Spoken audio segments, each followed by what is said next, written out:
2주차인데요. 우리 기억하실까 모르겠어요? 지난주에 결국에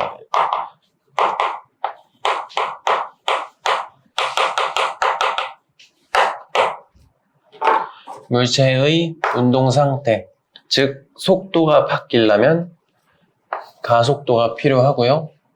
이 가속도는 근본적으로는 힘이라는 친구 때문에 발생한다. 그렇죠? 근데 이제 우리가 가속도를 계산해보기 위해서 지난주에는 결과로 이거 찾는 거 해서 가속도는 어떤 시간 동안 속도가 얼마나 바뀌니 이걸로 계산을 했던 거죠. 그럼 오늘은 그 원인, 힘이 있을 때 어떤 식으로 가속도가 발생하는지에 대해서 중심으로 배우게 되는 겁니다. 그렇지? 그럼 우리가 먼저 힘이 뭔지 알아야 되겠죠?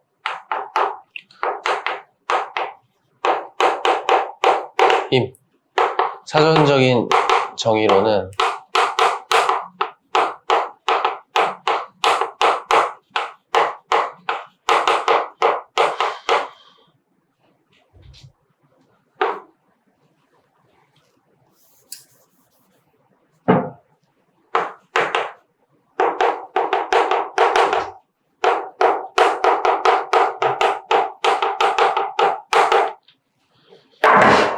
물체의 모양 또는 운동 상태를 변화시키는 원인을 우리가 힘이라고 부릅니다. 그러면은 운동 상태 계속 얘기하지만 얘가 속도랑 똑같은 뜻이죠. 결국에 속도를 변화시키는 근본적인 원인이 힘이 된다. 이렇게 봐주시면 되고요. 추가로 모양이 바뀌기도 합니다. 우리가 풍선을 누르면 찌그러지듯이 힘이란 건 모양을 바꾸든지 아니면 밀면은 멈춰있던 게 움직이니까 그럴 때 힘이 하는 역할은 그런 역할이 되는구나 정도고요. 단위는요.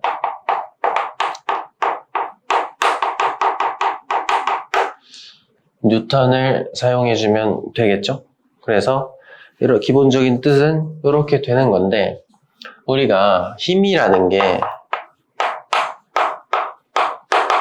본격적으로 앞서 합력이라는 거 한번 먼저 예를 좀 들어볼게요. 힘이 꼭 한 물체 안에 힘이 하나만 들어갈 법은 없잖아요. 그렇지? 이제 대부분의 상황에서는 2개 이상 들어가는 경우가 훨씬 많습니다. 그래서 오른쪽으로 만약에 40N, 왼쪽으로 10N 이런 식으로 작용한다고 해봅시다. 그럼 힘은 벡터잖아요. 기본적으로 벡터이기 때문에 값 자체에 방향값이 포함이 되어 있습니다. 그래가지고 이거를 계산을 하려면 내가 오른쪽을 플러스로 두면은 플러스 40, 마이너스 10 이렇게 되겠죠? 그럼 결론적으로 계산을 해보면 이거는 오른쪽으로 30이랑 똑같겠지? 맞아요. 이렇게 2개 이상의 힘을 이렇게 한 개로 합쳐서 표현한 형태를 우리는 R자 힘이라고 부릅니다. 요거나 결과가 똑같거든요. 결과가 똑같으니까 이렇게 표현하기도 한다는 거예요. 그래서 R자 힘은 이런 식으로 표현해 주는구나 정도만 알고 계셔도 괜찮습니다. 괜찮니? 두 번째는 이러한 힘의 3요소라고 해서 힘을 표현할 때 어떤 거를 같이 표현해 줘야 되나 이거를 먼저 얘기하겠습니다. 3가지가 있어요. 근데 앞에 2가지는 벡터니까 존재하는 겁니다. 당연히 크기 있어야겠죠? 숫자가 몇인지 세면 얼마나 센지 이런 거 표현해 줘야 되겠죠? 두 번째는 벡터다 보니까 방향이 필요합니다. 그럼 각각은 어떤 식으로 표현해 주냐면 우리가 보통 이런 애들은 벡터는 화살표로 표현해 준단 말이야. 이렇게. 그러면은 이 화살표의 원래는 길이가 크기랑 똑같아요. 그러니까 화살표가 길면 큰 거야. 근데 이 길이라는 건 사실 어느 정도 제한이 돼 있잖아요. 왜냐면은 막 힘이 100만이야. 여기서부터 저기까지 그릴 수는 없잖아요. 그러니까 보통은 화살표 그려놓고 위에 숫자를 써줘가지고 표현을 많이 하는 겁니다. 그 다음에 화살표 방향이 힘의 방향이랑 똑같겠죠? 그러니까 방향을 표현하려고 화살표로 표현하는 거지. 마지막은 작용점이라는 거예요. 이거는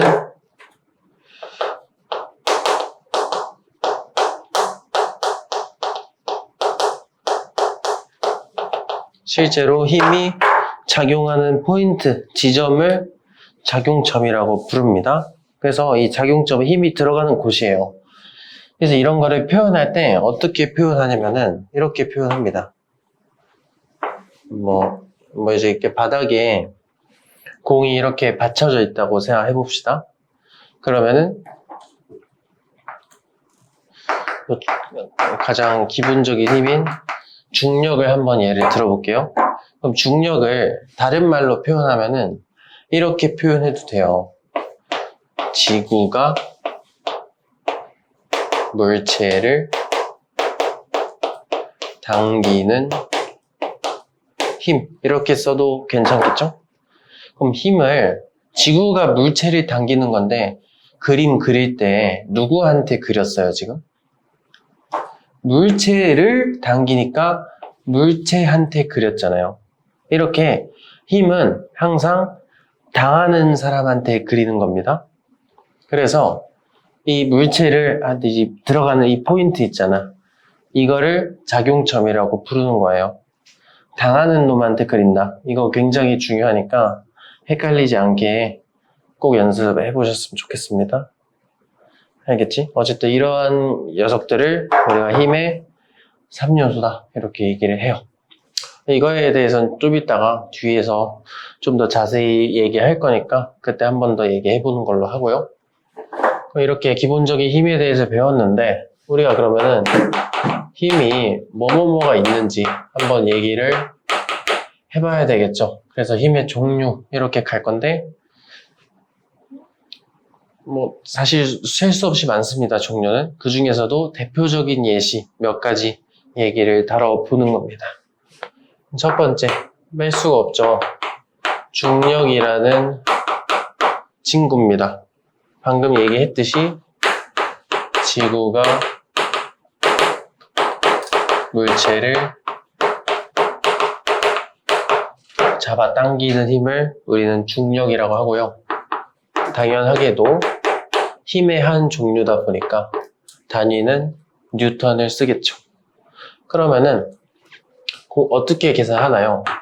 이 중력이란 건 이제 중학교 기준으로 질량의 9.8을 곱해서 계산을 하잖아요.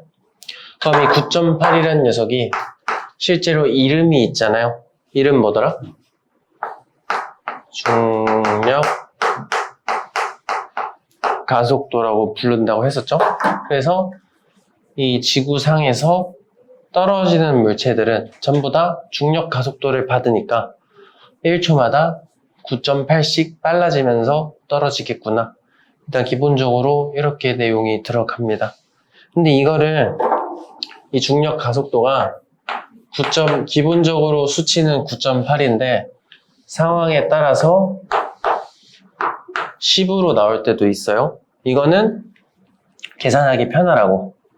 우리가 9.8이 좀 불편한 숫자잖아. 사실은 귀찮잖아요. 근데 10은 뒤에 공 하나만 붙이면 되니까 계산하기 쉽기 때문에 계산하기 편하라고 이렇게 해줄 때가 있습니다. 이건 어떻게 구분하나요? 문제에 써 있어요. 문제 조건에 뭐뭐 구하시오 해놓고 가로 열고 단 중력 가속도는 9.8이면 9.8이다. 10이면 10이다. 이렇게 쓰기도 한다는 소리입니다. 또는 이게 중학교 때는 거의 없는데 고등학교쯤 가면은 숫자보다 문자가 더 많이 나옵니다. 수학도 그렇잖아요. 그런 것처럼 물리도 문자로 풀어라라고 할 때가 있어요. 그럴 때는 G라고 쓰기도 합니다. 이제 중력이 영어로 그래비티다 보니까 그래비티 G를 짜서 중력 가속도 상수는 G로 표현하기도 합니다. 그래서 이거를 문자로 나타내면은 F는 mg 이렇게 쓰기도 하는 겁니다. 괜찮나요? 그럼 우리가 양이 많으면 무겁잖아. 그럼 이제 무게 얘기 잠깐 해보겠습니다. 무게는 영어로 weight니까 보통 W로 많이 표현을 합니다. 그럼 무게의 정의는 뭐냐면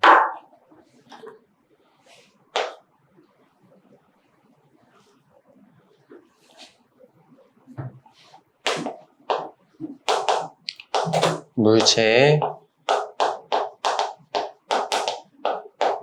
작용하는 중력을 우리가 무게라고 표현합니다. 무게도 힘이에요. 중력이 무게인 거야. 그렇지? 그럼 단위는 뭐를 쓰겠어요? 뉴턴 쓰는 겁니다. 근데 우리가 일상에서 몸무게를 뉴턴이라고 하지 않잖아요. 무게는 킬로그램이라고 하잖아, 일상생활에서는. 그럼 그거는 왜 그런 거지? 그거는 이제 그냥 단순히 사람들 편히 봐주려고 만든 새로운 단위예요. 그래서 우리가 일상에서 쓰는 무게는 킬로그램 힘, 그래서 이런 단위를 새롭게 만든 것 뿐입니다. 일상에서는 킬로그램 힘이라고 안 하고 이거 생략해서 그냥 킬로그램 하고 부르는 거고, 이런 단위도 있다 정도만 알아두시면 됩니다. 어차피 공부할 때는 뉴턴을 쓸 거기 때문에 무게의 단위는 뉴턴이다, 이렇게 기억하시는 게 중요합니다. 알겠죠? 그럼 이제 가볍고 예시 잠깐만 들어보면은 뭐 여기 1kg짜리 공 하나 있고요. 중력 가속도는 10이다. 이 녀석이 받는 무게는요. 일단 작용점. 물체가 받는 힘이니까 물체한테 그리는 거예요. 어디로? 중력은 아래니까 아래로. 얼마나? 10N. 왜? 중력 가속도가 10이니까 이거 두 개 곱해서 10N 이렇게 나오면 되겠지? 중력이 10N, 무게도 10N 이렇게 기억해 두시면 됩니다. 괜찮죠? 두 번째는 여기다 할까?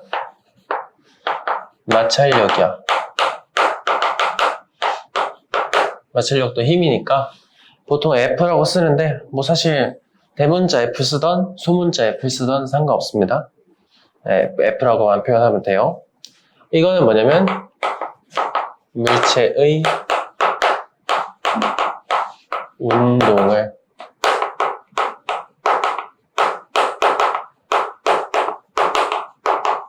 방해하는 힘을 우리가 마찰력이라고 합니다. 같은 이유로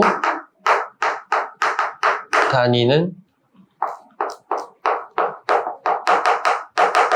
뉴턴이 되겠죠? 근데 이게 사실 고3 때 물리를 선택할 수 있고 안 할 수가 있는데, 만약에 고3에 물리를 선택하면은 잘 안 합니다.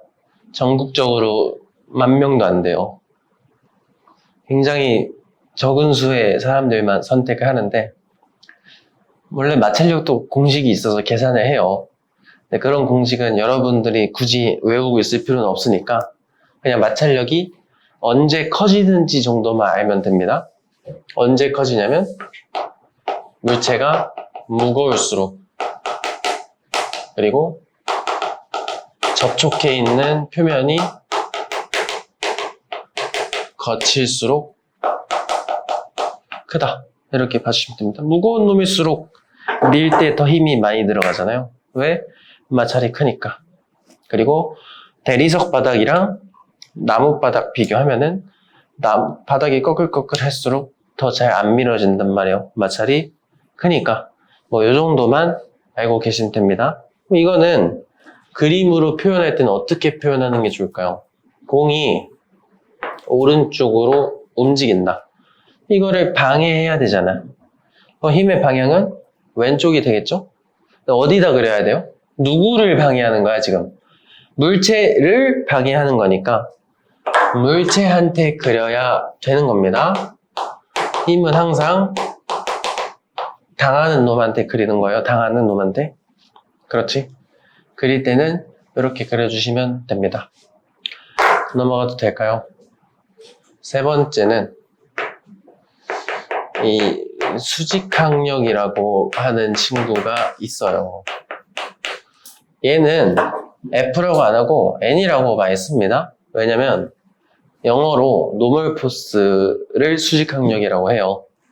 그래서 노멀에 N 따가지고 N이라고 많이 씁니다. 이거는 뭐냐면 바닥이 물체를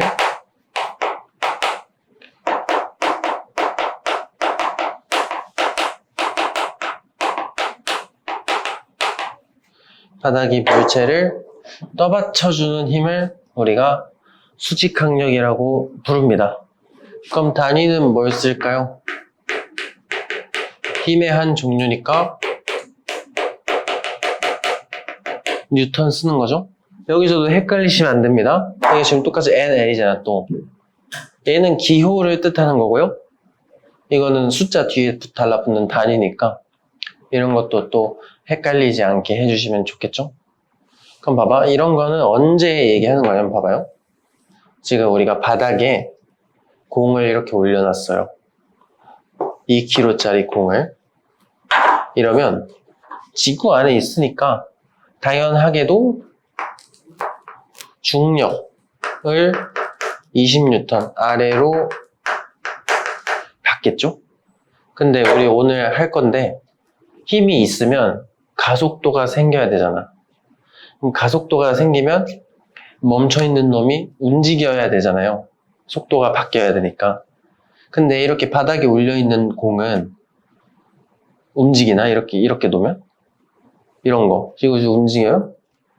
가만히 있잖아. 그럼 앞으로도 계속 가만히 있는 거잖아요. 그럼 멈춰있는 게 계속 멈춰있다 보니까 가속도가 있다는 거니 없다는 거니 지금? 없다는 거죠? 가속도가 0이어야 돼요. 그러면은 그러면 가속도가 없으려면 힘이 있어야 돼요? 없어야 돼요? 없어야 되지. 힘이 있으면 가속도가 있는 거잖아. 그럼 거꾸로 쫓아가는 겁니다. 속도가 안 바뀌네? 가속도 0이네? 그러면은 힘도 0이네. 근데 정확히 말하면 알짜 힘이 0이 나와야 돼요. 그렇지? 그럼 얘가 알짜 힘이 0이 되려면 지금 중력이 있는 상황에서 알짜 힘이 0이 되려면 뭔가가 합쳐져서 0이 돼야 되잖아요. 그렇지? 그럼 위쪽으로 뭐가 있어야 됩니다. 그렇지? 그럼 이건 뭐야? 바닥이 얘를 받쳐주는 겁니다. 이때 이 바닥이 받쳐주는 힘을 우리는 수직항력이라고 합니다. 그럼 이것도 좀 더 자세하게 써보면 바닥이 공을 받쳐주는 힘 이렇게 쓸 수 있겠죠? 그럼 바닥이 공을 받쳐주니까 공한테 표현하는 거죠. 이거의 수치는 알짜임이 0이 되려면 20이 되면 되겠지? 그럼 위로 20, 아래로 20이니까 합쳐서 0이 되는 거 아니에요? 그러니까 멈춰 있는 거지. 이렇게 체크를 해주시면 됩니다. 그럼 수직항력은 공식이 따로 있나요? 이 힘은요, 특이한 점은 뭐냐면 공식이 따로 있지 않고요. 이렇게 상황에 좀 의존적이다 라는 특징이 있어요. 이게 무슨 말이냐면 지금 결국에 멈춰 있잖아. 멈춰 있기 위해서 그거에 맞춰서 힘이 작용한다는 뜻입니다. 그러니까 누군가가 바닥을 세게 누르면 그만큼 받쳐주는 힘도 세진단 말이야. 주변 상황에 따라 힘이 바뀌니까 그 상황에 맞춰서 힘을 계산해줘야 되는 특징이 있습니다. 어쨌든 수직항력, 이런 거를 수직항력이라고 합니다. 참고로 이름이 왜 수직항력이냐면 이 닿아 있는 지표면에 수직으로 작용한다고 해서 이름이 수직항력이에요. 그럼 만약에 이런 내리막길이 있다 해봅시다.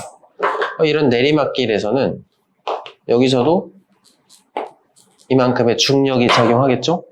여기선 수직항력 방향이 어디일까요? 지금 바닥이 이렇게 돼 있잖아. 요거의 수직 방향, 요 방향으로 수직항력이 작용하면 됩니다. 이 지면에 대해 수직으로.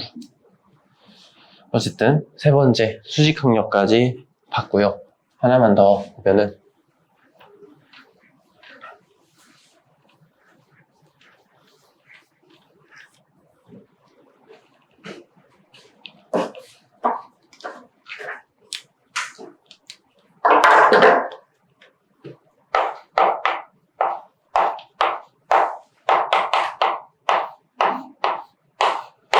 장력입니다. 물체를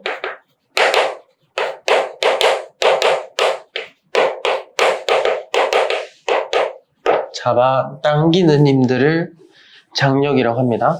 뭐 통틀어서 뭔가를 당기고 있으면 그게 다 장력이에요. 그리고 고무줄이 늘리고 있는 것도 장력 중에 하나라고 보시면 됩니다. 단위는 당연히 뉴턴일 거고요. 이제 이거는 왜 기호를 T라 그러냐면 장력이 영어로 텐션이거든요. 그 텐션의 T를 따서 T라고 쓰는 겁니다. 이거는 이제 뭐 보통은 이런 예시로 봐야 돼. 천장에 이렇게 실을 매달아 놓고 실에다가 공을 이렇게 묶어 놓을 수 있잖아요. 그렇지? 저런 상황에서 한번 봅시다. 여기 똑같아. 지구 안에 있기 때문에 중력이 있을 거예요. 그럼 공이 3kg짜리면 중력은 30N 이렇게 받겠죠? 근데 저렇게 묶어 놓으면은 공 움직여요, 안 움직여요? 안 움직이겠지? 왜 안 움직일까? 위에 실이 얘를 잡아 당기고 있어서 그래. 그럼 실이 공을 잡아 당길 때는 어디로 잡아 당겨요? 위로 당겨, 밑으로 당겨. 지금 이런 상황이면 실이 어디 달려있죠? 위에 달려있잖아. 그러면 위로 당기겠지? 그래가지고 위쪽으로 장력이 작용하는 상황이 됩니다. 근데 이 장력도요, 수직항력과 마찬가지로 상황에 의존적으로 바뀌는 힘이 됩니다. 얘가 이 공이 어떤 상황인지 먼저 봐야 된다는 소리예요. 장력을 계산하려면. 어때? 가만히 있겠죠? 뭐 밀고 있는 것도 아니고 그냥 가만히 내비둔 거잖아. 묶어만 놓은 거잖아요. 그러면 정지일 겁니다. 앞으로도 계속 멈춰 있겠죠? 그렇지? 그러면 가속도는 없겠죠? 멈춰있던 게 계속 멈춰있으니까 가속도 0이겠지. 이러면 알짜 힘도 0이 되면 됩니다. 맞니? 그럼 결론적으로 이거 두 개 합쳐서 0이 돼야 되는 거잖아. 이러면 똑같으면 되겠죠? 그래서 이 경우에는, 이 상황에서는 장력이 30N이구나. 이렇게 봐주시면 되겠습니다. 이해되나요?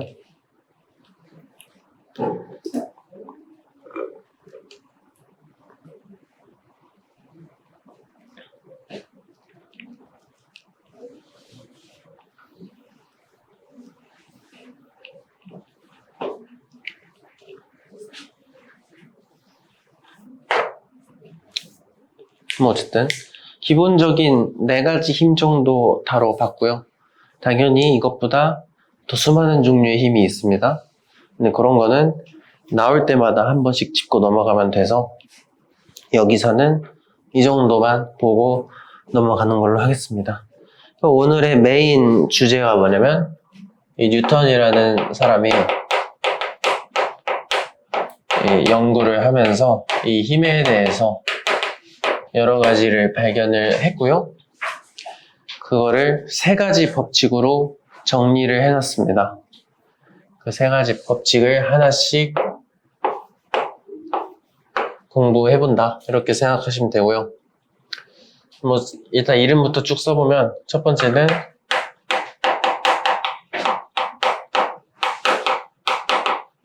관성의 법칙, 두 번째가 가속도 법칙, 세 번째가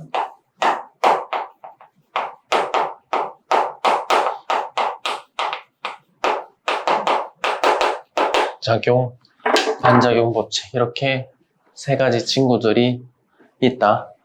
그럼 가장 먼저 첫 번째 관성의 법칙입니다.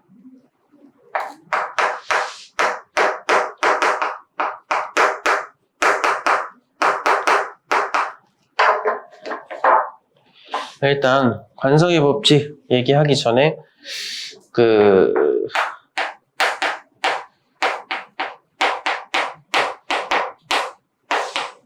갈릴레오 갈릴레이라는 학자가 있었죠. 이 사람이 어떤 실험을 하는데 사고 실험이라고 하거든요. 근데 사고가 생각할 때 사고예요. 사고력 할 때 사고. 그러니까 상상을 한 거예요, 사실은. 상상을 한 건데 어떤 상상을 했냐면 우리 이런 그릇을 놓고요. 이 그릇에다가 공을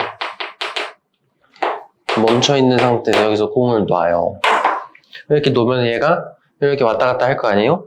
근데 이러면은 그냥 해보면 되잖아. 근데 뭘 상상한 거냐면 마찰이 없을 때를 마찰이 존재하지 않는 세상에서 저 작업을 하면 어떻게 될까? 이거를 생각을 한 겁니다. 그럼 마찰이 없다면 어떻게 될까요? 마찰이 없으면 여기까지 내려왔던 공이 그대로 여기까지 올라와요. 그치? 여기서 멈췄다가 또 여기서 빨라지면서 내려갔다가 느려졌다가 멈췄다가 빨라졌다가 늘었다면서 이렇게 평생 왔다 갔다 하는 거지. 그렇죠? 그러면은 여기서 이 사람이 뭘 발견한 거냐면 마찰이 없을 때는 같은 높이 올라올 때까지 멈추지 않는 거다. 다시 원래 높이까지 올라올 때까지 안 멈춰요. 마찰이 없을 때는. 그렇죠? 비로소 같은 높이까지 와야 딱 멈추는 거야. 그럼 이 사람이 이렇게 생각한 거지. 그러면은 좀 더 넓히면 어떻게 될까? 넓혀도 같은 높이 올라올 때까지 계속 전진을 합니다. 그럼 넓히고 넓히다 보면은 이렇게 그냥 직선이 될 때가 오겠죠?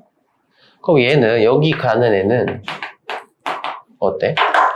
이 높이 올라갈 때까지 가는 거잖아. 근데 쭉 직선이면은 평생 이 높이에 도달을 못 하잖아. 그럼 어때? 평생 가는 거예요. 그래서 마찰이 없는 세상에서는 어떤 공은 등속 직선 운동 할 거다. 쭉 간다. 이거를 우리가 갈릴레오 실험이라고 부릅니다. 어쨌든 마찰이 없으면 등속 운동한다. 이게 결론이에요. 괜찮니? 그럼 이거를 이제 뉴턴이 발전시켜서 관성의 법칙이란 걸 얘기를 합니다. 그게 뭔지 한번 봅시다.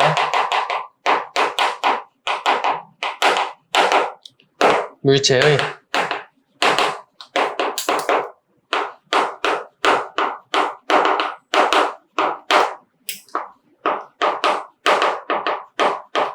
알짜힘이 0일 때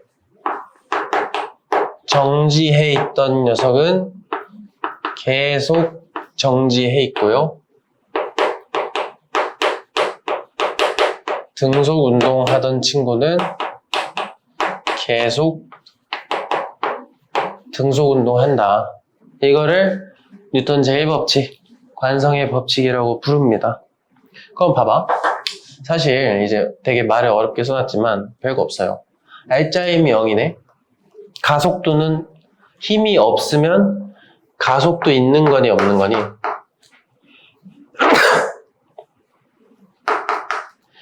없는 거죠? 그럼 가속도가 0이면 속도 바뀌어 안 바뀌어? 안 바뀌잖아. 그러니까 속도가 안 바뀌니까 멈춰있던 건 쭉 멈춰있고 등속 운동하는 거는 속도가 안 바뀌니까 계속 등속 운동한다.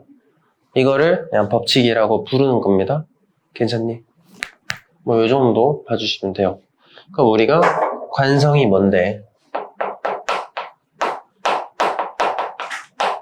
관성에 대해서 잠깐만 정리해보면요.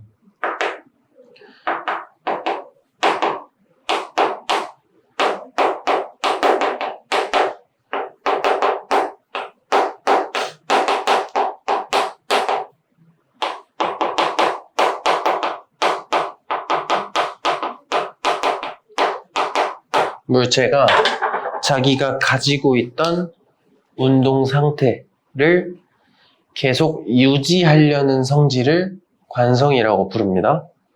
그럼 멈춰있던 건 뭐 하고 싶어? 계속 멈춰있고 싶고, 움직이던 놈은 계속 움직이고 싶다. 이거를 관성이라고 부르는 거예요. 그러면은 관성은 언제 크냐? 이 관성의 크기, 오직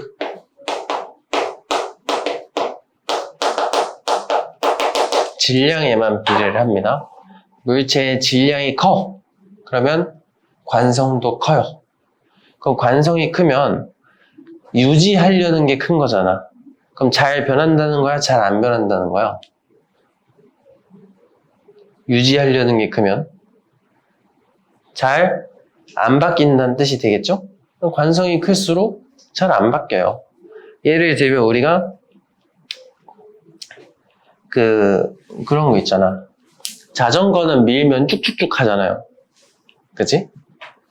질량이 얼마 안 되니까. 근데 자동차를 민다고 바로 앞으로 가요? 자동차 밀어도 앞으로 잘 안 가잖아. 왜요? 자전거에 비해서 질량이 크잖아. 그러면 관성이 크니까 운동 상태가 잘 안 바뀌는구나. 이렇게 봐주시면 돼요. 오직 질량에만 비례하는 거야. 이런 것도 있어. 빠르면 바꾸기 쉬울까 어려울까? 빠른 거랑은 상관없어요.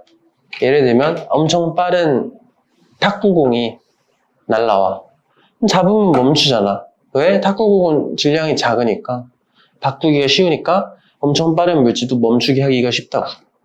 똑같은 속도로 야구공이 날라오면은 이렇게 손을 이렇게 뒤로 빼면서 잡아야 되잖아요. 왜? 그만큼 바꾸기가 어려우니까. 질량이 커서. 그런 식으로 좀 봐주시면 됩니다. 또는 그런 것도 있어요. 자동차를 타고 가면 그냥 밟으면 비교적 빨리빨리 쑥쑥 나가잖아. 멈춰있던 차가 앞으로 금방 가잖아요. 근데 기차 타봤니? 안 타봤어? 비행기는? 비행기 타면 어때? 멈춰있던 비행기가 자동차처럼 숭 하고 가? 천천히 갔다가 갑자기 빨라지잖아요. 왜? 질량이 커서. 관성이 크니까 바로바로 팍팍팍 안 바뀌는 거야. 알겠니? 그러니까 활주로를 두는 거예요. 바뀌는데 시간이 오래 걸리니까 그만큼 그 길이가 필요한 거야. 브레이크 밟을 때도. 괜찮아?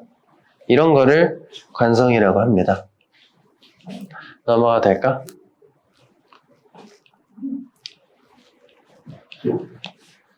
이제 이런 관성에 대한 예시 몇 가지 봅시다. 혹시 좀 춥니? 아니야? 관성의 예시가 두 가지가 나옵니다.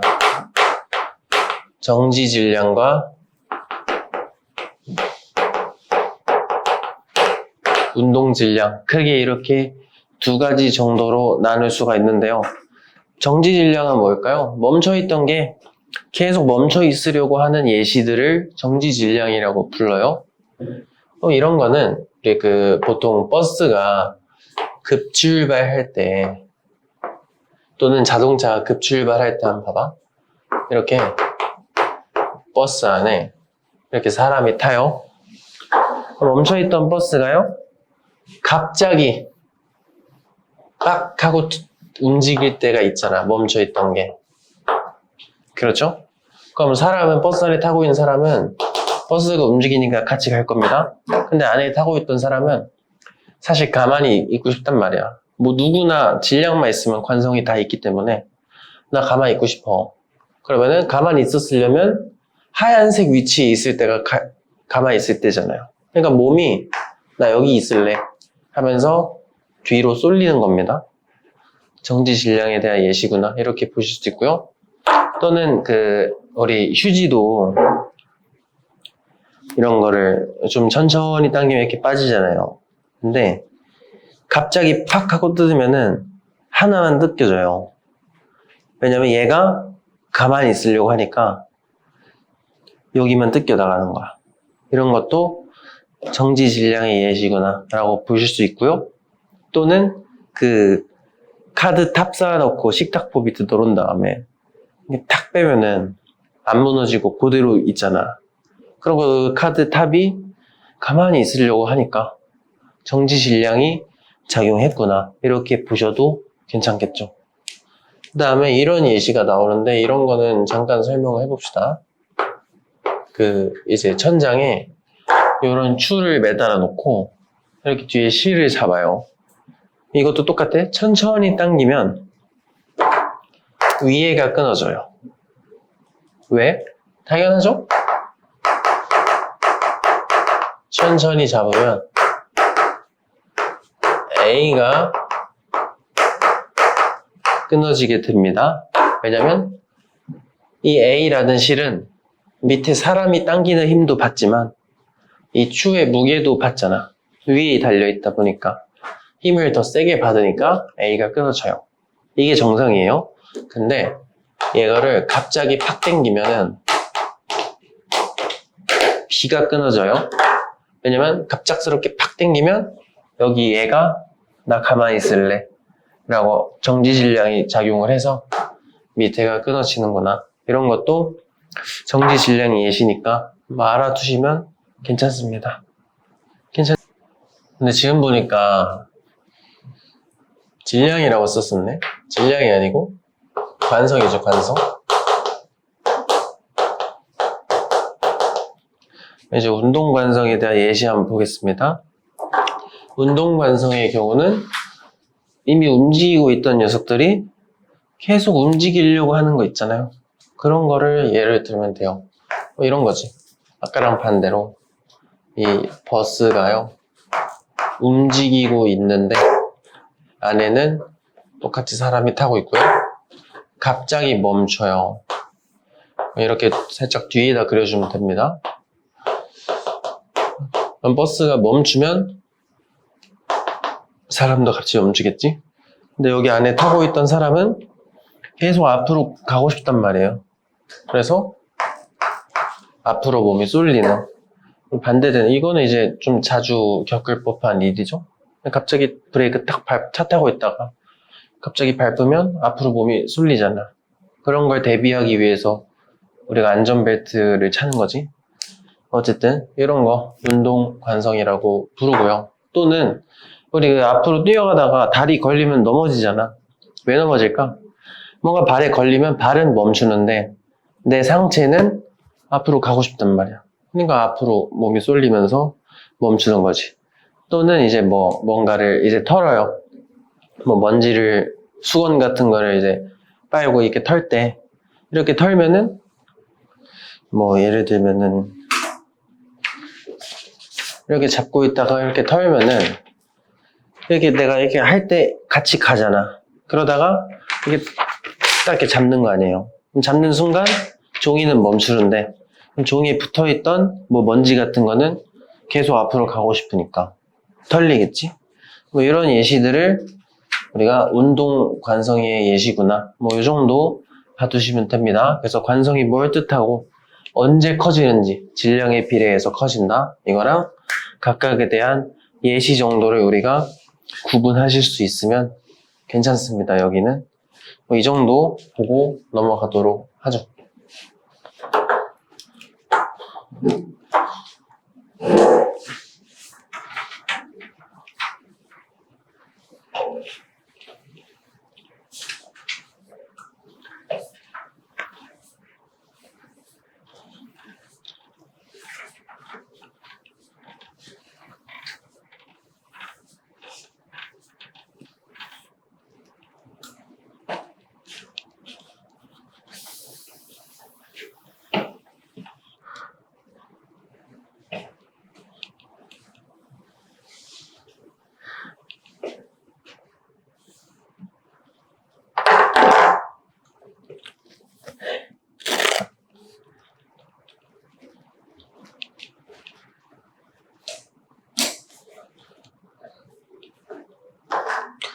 두 번째는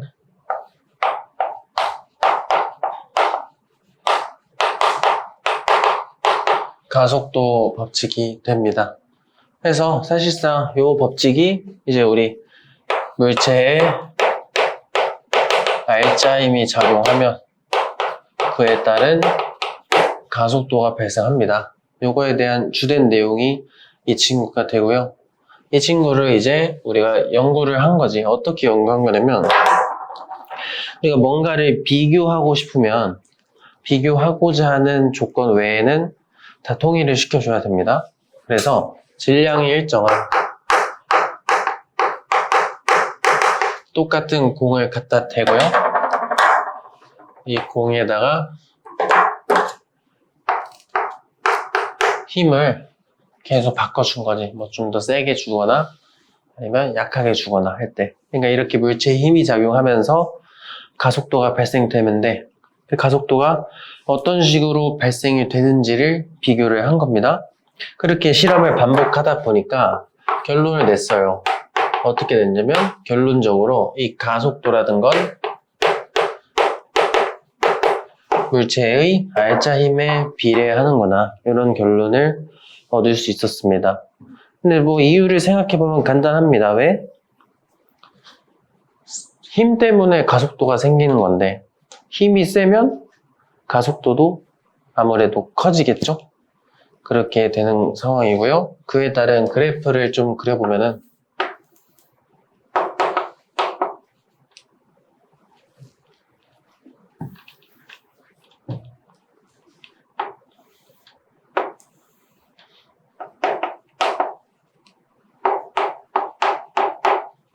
힘 가속도 그래프 그리면 힘이 세면 셀수록 가속도도 같이 커지는구나 이렇게 봐줄 수 있겠지.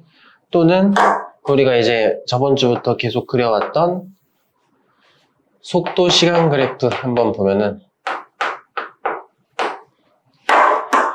이 그래프는 기울기가 뭐였죠?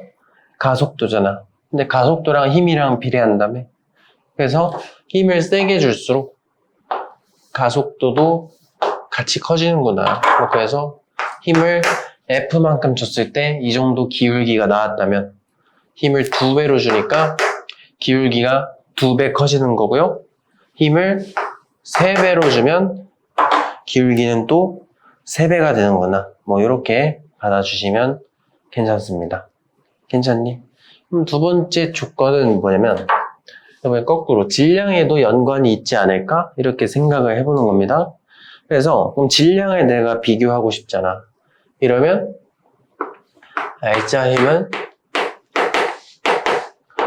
일정하도록 당연히 맞춰줘야 되겠죠.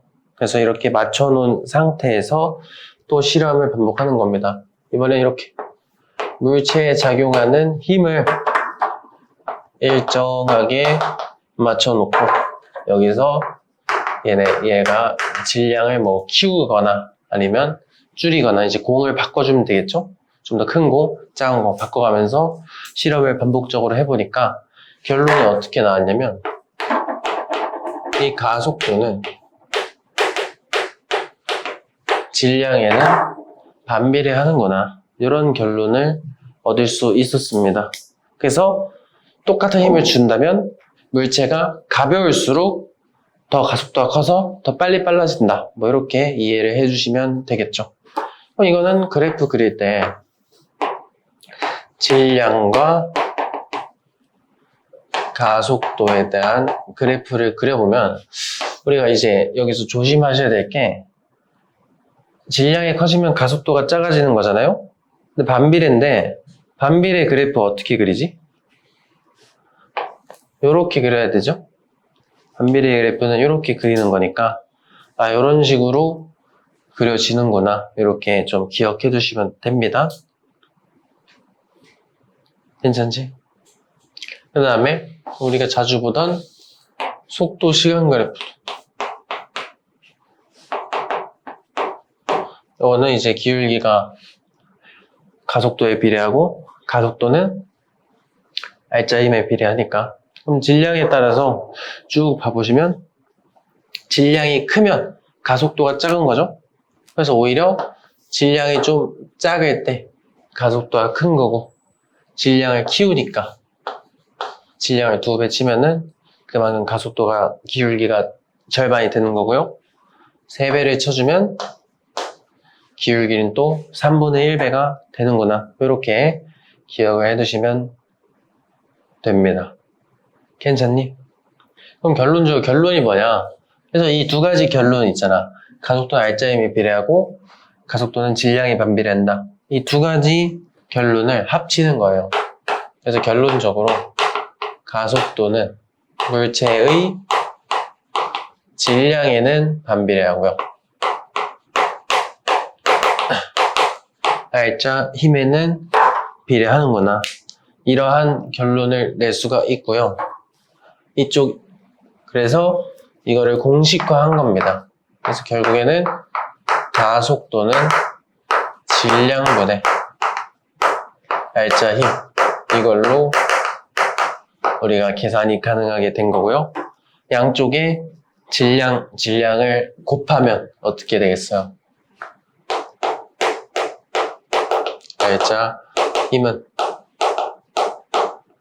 질량 곱하기 가속도라는 식을 얻을 수 있고요. 결과적으로 이 녀석이 이 물리에서 가장 기본이 되는 식 중에 하나인 F는 MA라는 식으로 사용할 수 있는 겁니다. 맞아. 그래서 이제 뭐 알짜 힘은 질량 곱하기 가속도랑 똑같다. 이거를 가속도 법칙이라고 합니다. 그래서 우리가 계속 얘기했던 알짜 힘이 있을 때 가속도를 찾는 방법은 이 식을 활용하시면 됩니다. 그럼 우리가 이거 한번 볼까? 예시.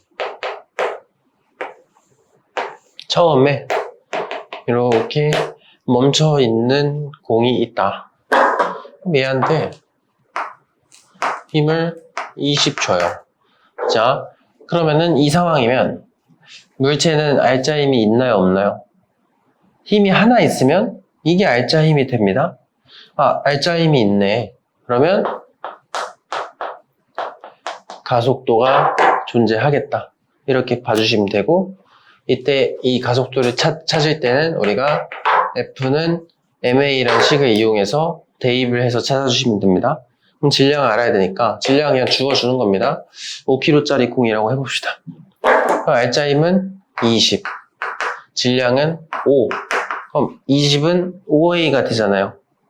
그럼 이때 가속도는 4m/s 제곱이 되겠죠. 이때 가속도도 벡터고요. 알짜 힘도 벡터입니다. 그럼 가속도는 알짜 힘 때문에 생기는 거잖아. 그래서 알짜 힘과 가속도는 방향은 똑같아야 돼요. 그래서 알짜 힘이 오른쪽이니까 가속도도 오른쪽이 되겠죠. 우리가 가속도 알았으니까 이제 추가로 연계를 한다면 이런 것도 물어볼 수 있겠지. 4초일 때 속도랑 4초까지 이동한 거리 이런 거 물어볼 수 있잖아. 그럼 어떻게 하는데 이제 가속도 알아냈으니까 우리가 지난주에 배웠던 거를 연계해주면 됩니다. 그래프 그려보면 되겠죠? 졸려요? 어떡하지? 얼마 안 남았어. 30분? 얘기해봅시다. 4초 때 가속도가 4면 4초일 때 속도 몇 나오죠?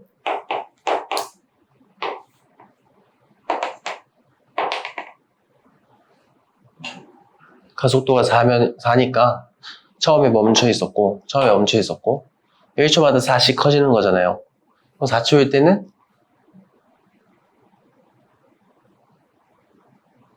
16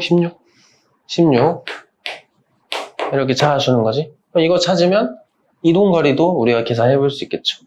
삼각형이니까 2분의 1 곱해주면서 계산해 보면 32m 이동한 거고요. 뭐 이걸 이용하면은 뭐 평균을 물어볼 수도 있겠지. 그럼 평균이면 32를 4로 나누던가.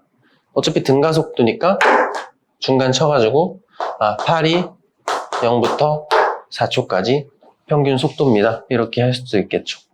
그럼 이제 이렇게 알짜함이 있을 때 언제 등가속도 운동하는 걸까요? 식 잘 봐봐요. 어차피 질량은 안 바뀔 거 아니에요. 가다가 공이 반으로 쪼개지는 거 아니면 질량은 엔간하면 안 바뀝니다. 그러면은 알짜 힘이 일정할 때 가속도가 일정해지겠죠? 그러니까 힘이 일정하면 등가속도 운동하는구나. 이렇게 잡아주셔도 괜찮겠지. 이렇게 접근해 주시면 됩니다. 괜찮나요? 이거 말고는 또는 뭐 이런 엘리베이터 같은 상황 두면서 우리가 물어볼 수가 있어요. 이런 거 한번 볼게. 이제 알짜 힘이란 거를 좀 더 자세하게 접근을 좀 해보면은 이런 겁니다. 이거는 좀 이따가 합시다. 뭐 어쨌든 이렇게 찾아주면 됩니다. 괜찮나요? 넘어가도 되겠지? 그럼 세 번째 3법칙 작용 반작용 법칙 뭐야? 깜짝이야. 어쨌든 작용 반작용 법칙입니다. 이건 뭐냐면 우리가 힘이란 거는요 반드시 쌍방입니다. 그래서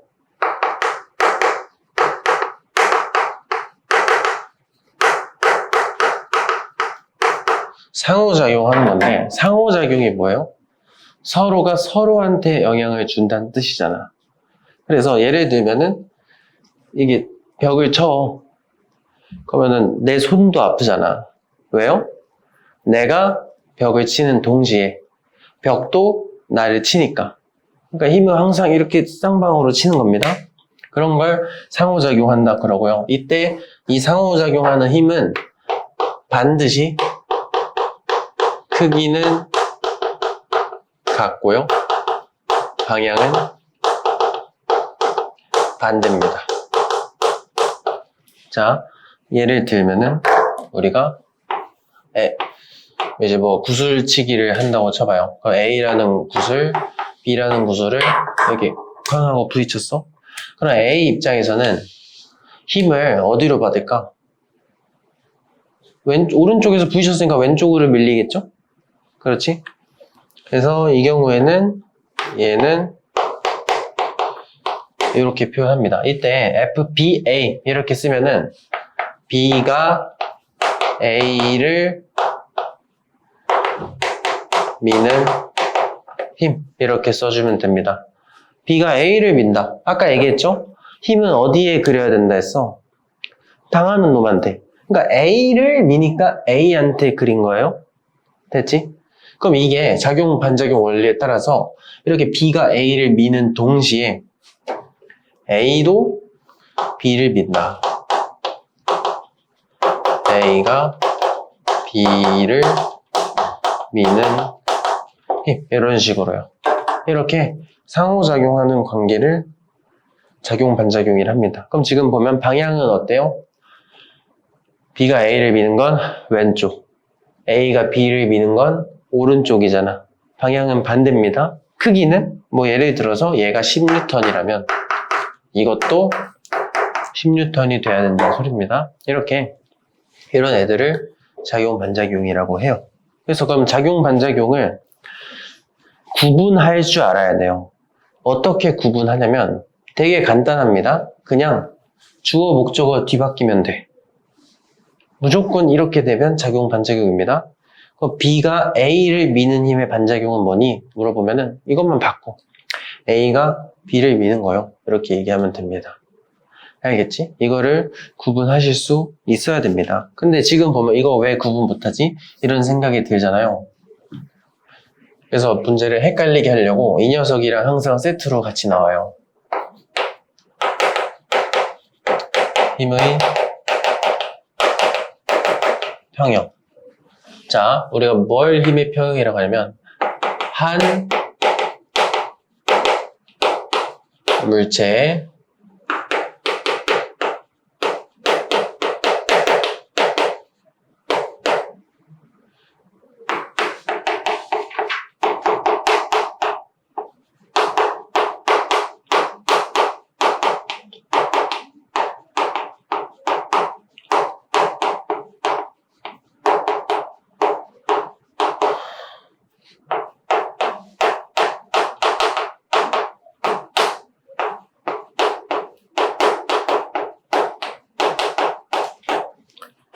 자, 물체 하나에 힘이 2개 들어가는 겁니다.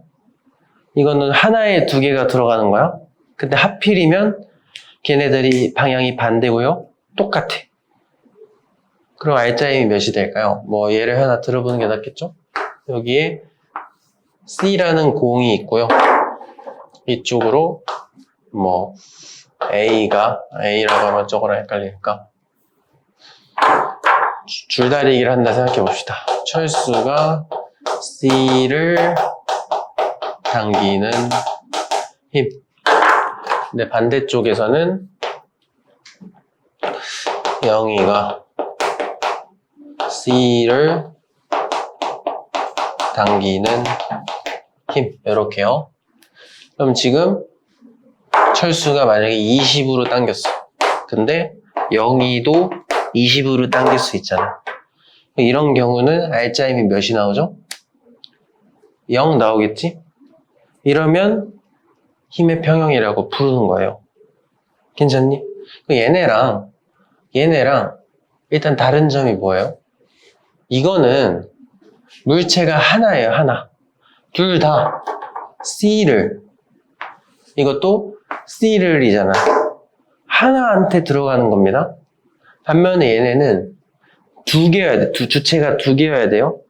2가지 녀석이 B가 A가 B를 이렇게 서로한테 해주는 경우를 작용, 반작용이라고 하는 겁니다. 제가 아까 헷갈리지 말아 했던 게 작용점에 관한 얘기였잖아. 그러니까 작용점이란 걸 헷갈려 하면은 이런 문제를 풀 때 좀 고생을 할 수밖에 없어요. 그래서 그거를 중점적으로 좀 공부를 해보셔야 된다. 뭐 이렇게 말씀을 좀 드리고 싶고요. 그럼 우리가 이것도 한번 볼까? 여기서 결론적으로 A의 R자 힘은 총 몇 뉴턴이 되죠? A의 R자 힘이잖아? 그럼 A만 봐야 돼요. A는 결국에는 힘 몇인 거야? 이거 하나 있잖아, A한테는. 맞아요? 그래서 그냥 왼쪽으로 10, 마이너스 10 이렇게 써주면 됩니다. 반면에 B의 R자 힘은 어때? 오른쪽으로 10이 되겠죠? 그럼 C의 R자 힘은 어때요? 이거는 0이잖아요. 그러니까 상황에 따라서 우리가 그 원하는 딱 문제에서 구하라고 한 거를 정확하게 구해내실 수 있으면 됩니다. 괜찮니? 넘어가도 될까? 이렇게 좀 구별해 주시면 되고요. 뭐 이제 여러 가지 예시가 있는데 이런 겁니다. 작용, 반작용 예시. 사람이 달릴 때 우리가 달리려면 바닥을 차고 달리는 겁니다. 우리 얼음에서 달리는데 쳐봐. 잘 안 달려지잖아요. 헛발질을 할 거 아니야. 그런 것처럼 달릴 때는 발이 지면을 밀어요. 그러면 지면이 발을 밀어주니까 사람이 앞으로 가는 거야. 반작용을 이용해서 앞으로 나가는 겁니다. 괜찮니? 또는 뭐 손으로 벽을 밀어요. 그럼 벽이 손을 밀어주겠죠? 그 다음에 로켓이 발사될 때 우리 연료를 태우면서 앞으로 나가는 거잖아요.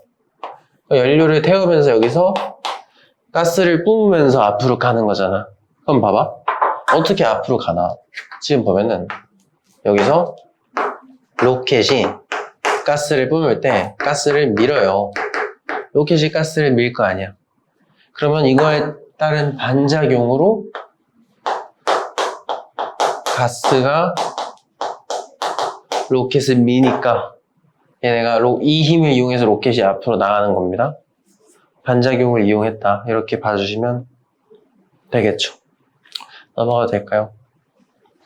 그럼 7번에 대한 예시를 우리가 작용, 반작용, 평형 구분하는 거 한 번 더 얘네 가지고 한 번 더 예를 들어봅시다.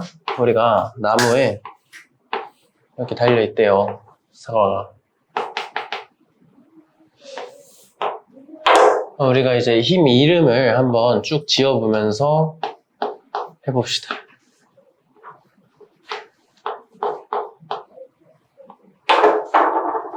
이거 원래는 바로 앞에 그려야 되는데 살짝 옆에다 그리겠습니다.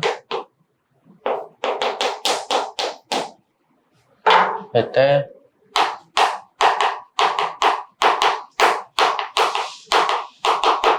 나무의 질량은 좀 무시를 한 상태에서 우리가 이 네 가지 종류의 힘을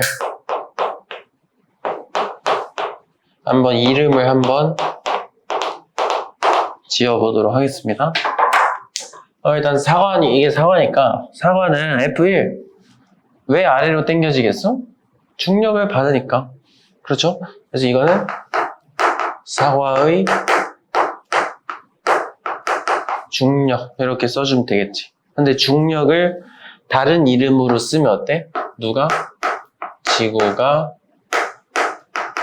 사과를 잡아당기는 힘 이렇게 써주면 되겠죠? 그러니까 사과를 당기니까 사과에 그리는 겁니다. 그럼 F2는 지금 보면은 사과가 위쪽으로 당겨지고 있잖아요. 누가 당기는 거예요? 나뭇가지에 매달려 있는 거니까. 맞아. 나무가 사과를 잡아당기는 힘 이렇게 봐주면 되겠지. F3는 뭐예요? 나무는 질량 무시했으니까 나무는 중력이 없겠죠? 그러면은 이거 뭐야? 나무가 사과를 당겼으니까 사과도 나무를 잡아 당겨주면 되겠지. 그러니까 나무를 당겼으니까 나무한테 그린 거야, 이거는. 됐나요? 맞아요. 이 밑에 있는 게 지구인데요. 마찬가지야. 중력도 반작용이 있어요. 지구가 사과를 당겼기 때문에 사과도 지구를 당겨주는 겁니다. 지구를 당겼으니까 지구에 표시해주면 됩니다. 그럼 이 네 가지 힘을 우리가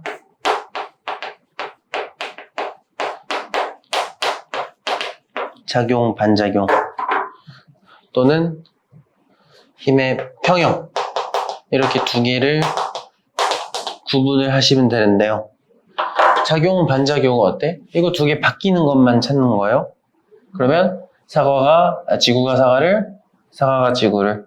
그래서 여기서는 F1과 F4가 작용, 반작용이지. 근데 한 세트가 더 있죠? 나무가 사과를, 사과가 나무를. 이러면 F2와 F3이 작용, 반작용 관계다. 이렇게 봐주시면 되고요. 평형은 물체 하나에 힘이 두 개 들어가서 R자임이 0인 상태잖아. 물체 하나 지금 뭐야? 사과 안에. 여기서는 사과를. 그렇죠? 그럼 F1과 F2는 평형이구나. 그러니까 얘네들이 평형을 이루니까 사과가 멈춰 있나 보다. 이렇게 잡아주시면 되는 겁니다. 넘어가도 될까요? 됐지? 힘든가요? 별로 안 힘들죠? 아까 그거 다 했어요. 진짜? 금방 하네. 근데 왜 안 했어요? 4월 2시간이라고 했어요. 오, 그럴 수 있지.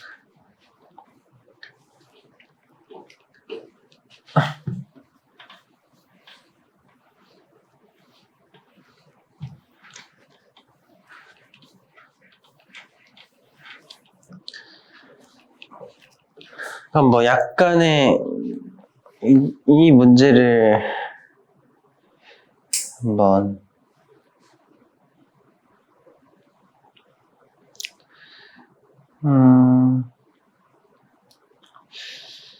뭐 딱히 없으니까 예제로 한번 보겠습니다. 우리가 그 힘의 평형과 작용, 반작용 구분하는 그런 문제들.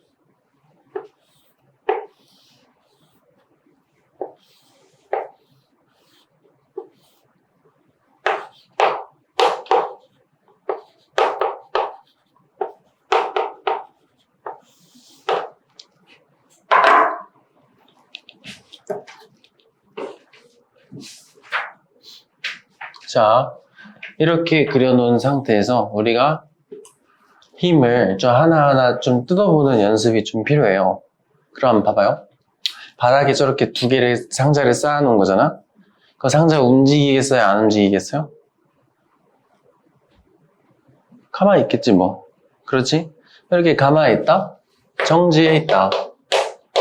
그럼 이렇게 정지해 있으면 앞으로는 멈춰있던 게 앞으로도 계속 멈춰있을 거 아니에요. 왜? 가속도가 0이니까. 이렇게 가속도가 0인 이유는 R자 힘이 0이니까 이렇게 순서대로 가는 겁니다. 힘을 하나하나 써보는 거예요. 여기서는 A만 한번 따로 그려보자.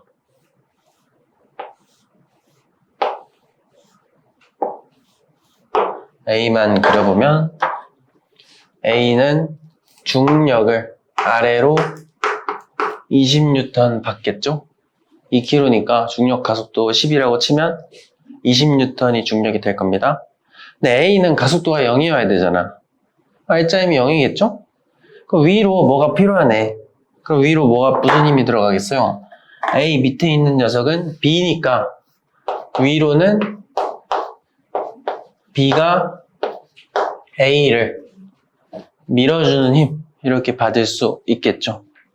그럼 이 힘의 크기는 몇이면 돼요? 얘가 20이잖아. 그렇지? 그럼 이거는 20이 되면 되겠지? A는 이렇게 분석할 수 있겠습니다.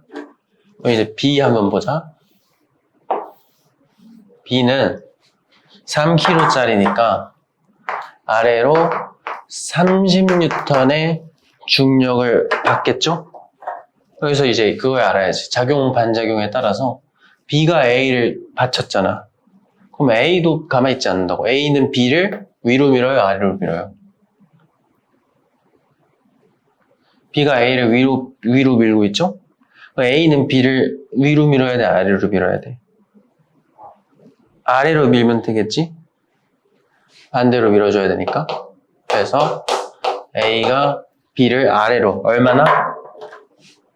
20N으로 밀어주면 눌러주면 되겠죠? 그럼 이때 B도 움직이면 안 되잖아. 그럼 B도 R자 힘이 0이 돼야 되잖아. 그럼 위로 힘이 하나 필요하네요. 이 힘의 이름은 B 아래는 뭐가 있죠? 바닥이잖아, 바닥이. 그래서 바닥이 B를 받쳐주는 수직항력이 작용하면 되겠죠. 바닥이 B를 받쳐주는 겁니다. 그러니까 B를 받치니까 B한테 그리는 거죠. 여러 번 한 거고. 몇이면 되겠어? 몇이어야 0이 되겠어요? 50이면 되겠지. 이런 식으로 이렇게 분석을 해놓고 나서 뭐랑 뭐가 힘의 평형이고 뭐랑 뭐가 작용 반작용인지도 물어볼 수 있겠죠? 여기서 작용 반작용 관계인 거는 A가 B를 미는 거랑 B가 A를 미는 거, 얘네들은 서로 힘의 평형이다 이렇게 볼 수 있겠고, 작용 반작용이다 라고 볼 수 있겠고, A가 B를, B가 A를 이면 작용 반작용. 그럼 뭐랑 뭐는 평형이죠? 얘랑 얘는 평형이겠지. 얘랑 얘요. 그렇게 봐주시면 됩니다. 그러면은 문제 이렇게 나오면 어떻게? 바닥이 B를 받쳐주는 힘이랑 B의 중력은 평형이다. 이렇게 나오면 맞아요? 아니죠? 왜 아니야? 바닥이 B를 받치는 거 50인데 중력은 30이잖아. 이러면은 평형이 아니잖아요.